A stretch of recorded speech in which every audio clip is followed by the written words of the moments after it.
بسم اللہ الرحمن الرحیم اللہم صل علی محمد وآل محمد۔ اعوذ باللہ من الشیطان اللعین الرجیم، بسم اللہ الرحمن الرحیم، وبہ نستعین وہو خیر معین، رب اشرح لی صدری ویسر لی امری واحلل عقدۃ من لسانی یفقہوا قولی۔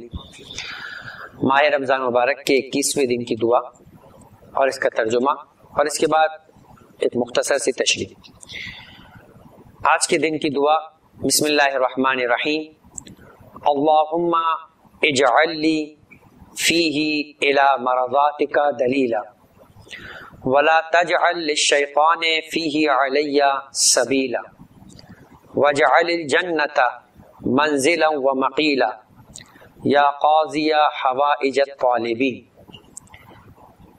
خدایا میرے لیے اس ماہ میں اپنی مرضی کی جانب رہنمائی فرما، مجھ پر شیطان کے لیے راہ نہ قرار دے، اور جنت کو میرے لیے منزل اور مقام فرما دے، اے طلبگاروں کی حاجتوں کو پورا کرنے والے۔ ناظرین کرام، 21ویں دن کی اس دعا کو آپ نے سماعت فرمایا۔ اس دعا کے اندر دو چیزوں کی جانب معصوم نے رہنمائی فرمائی، اور پھر اس کے بعد اس کے اجر کو خدا کی بارگاہ میں طلب کیا، اور آخر میں پروردگار عالم کو جو کہ دعاؤں کا طلب کرنے والا ہے واسطہ دے کر یہ کہا کہ میری ان دعاؤں کو اپنی بارگاہ میں قبول فرما۔ پہلی چیز کہ پروردگار عالم اپنی خوشنودی کی طرف میری رہنمائی فرمائے۔ اس دنیا میں ہر شخص آیا اسی مقصد کے لیے کہ پروردگار عالم جو مسلمان ہے اور مومن اس بات کا ایمان رکھتا ہے کہ خدا میرا خالق ہے، تو مجھے اسے اپنے آپ سے راضی رکھنا ہے۔ اور اس راہ میں جو سب سے بڑی رکاوٹ ہے وہ شیطان ابلیس ہے، جس نے اس بات کا وعدہ کیا تھا روز ازل سے، جب سے اسے بارگاہ الہی سے باہر نکالا گیا کہ میں اولاد آدم کو بہکاؤں گا۔ اب اس سلسلے کے اندر دو روایت آپ کی خدمت میں عرض کرنی ہے کہ کس انداز سے شیطان سے جو دشمنی رکھنا چاہتا ہے اسے واقعی اپنا دشمن سمجھتا ہے، اس کا کیا انداز ہوا کرتا ہے۔ ایک روز پیغمبر اکرم نے شیطان سے پوچھا کہ میری امت سے کتنے افراد میرے دشمن ہیں؟ شیطان نے جواب دیا، آپ کی امت میں سے 16 افراد میرے دشمن ہیں۔ یقیناً وہ سارے کے سارے افراد کا تذکرہ اس مختصر سی نشست کے اندر ممکن نہیں ہے، مگر چند خاص باتیں۔ فرمایا سب سے پہلے خود آپ ہیں، دوسرا وہ شخص جو قرآن کی تلاوت کرتا ہے اور اس پر عمل کرتا ہے، تیسرا وہ شخص کہ جو اپنے آپ کو حرام سے بچاتا ہے، چوتھا وہ شخص جو با اخلاق رہتا ہے، پانچواں وہ شخص جو ہمیشہ موت کے لیے تیار رہتا ہے، خدا کی بارگاہ میں حساب دینے کے لیے ہر وقت آمادہ ہے، چھٹا وہ شخص جو نماز پنجگانہ سے پہلے اذان دیا کرتا ہے۔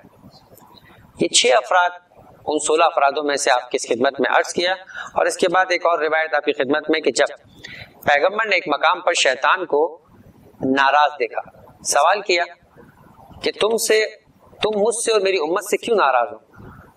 کہنے لگا میں اتنی زحمت اٹھاتا ہوں۔ شیطان ہر وقت انسان کی طاق میں بیٹھا ہے، کسی مرحلے پر انسان یہ نہ سمجھے کہ شیطان اپنے کام سے غافل ہے، حتیٰ کہ انبیاء اور اولیاء کو بھی بہکانے کے لیے اپنی کوششیں جاری رکھتا ہے۔ لیکن کہنے لگا کہ آپ کی شفاعت اور آپ کی جانب سے اپنی امت کی رہنمائی میرے کام کو ضائع کر دیا کرتی ہے۔ فرمایا کہ پیغمبر نے کہ میری امت میں ایسی کون سی خصوصیات ہے جو دیگر امتوں میں نہیں؟ حیرانگی کی بات ہے اور یہ سمجھنے کی اور یاد رکھنے کی بات ہے۔ فرمایا جب ایک دوسرے سے ملاقات کرتے تو سلام کرتے، سلام خدا کے اسماء میں سے ایک ہے اور میں اس کے نام سے ڈرتا ہوں۔ کہا جب ایک دوسرے کو دیکھتے تو ہاتھ ملانے اور مصافحہ کرنے کے لیے اپنے ہاتھ کو آگے بڑھاتے، جب تک ان دونوں کا ہاتھ ایک دوسرے سے جدا نہیں ہوتا خدا ان کے گناہوں کو بخش دیا کرتا ہے۔ تیسری چیز، کھانا کھانے سے پہلے بسم اللہ پڑھتے ہیں، اس طرح میں ان کے کھانے میں شریک نہیں رہتا اور بھوکا رہ جاتا ہوں۔ کہا کہ جب آپ کا نام آتا ہے تو بلند آواز سے درود کی تلاوت کرتے ہیں، اس کا اتنا ثواب ہے کہ سب سے پہلا ثواب اس کا شیطان کا وہاں سے بھاگ جانا ہے۔ کہ جب بھی کوئی کام کرنا چاہتے ہیں انشاءاللہ کہتے ہیں، اس طرح میں اس کام میں دخالت نہیں رکھ سکتا، اور خدا ان کے کام کو کامیاب کر دیتا ہے۔ پروردگار عالم کی بارگاہ میں دعا کرتے ہیں کہ پروردگارہ ہمیں اسی انداز سے اس دعا کے مضمون کے مطابق اپنی زندگی کو گزارنے کی توفیق عطا فرمائے۔ اللهم صل على محمد وآل محمد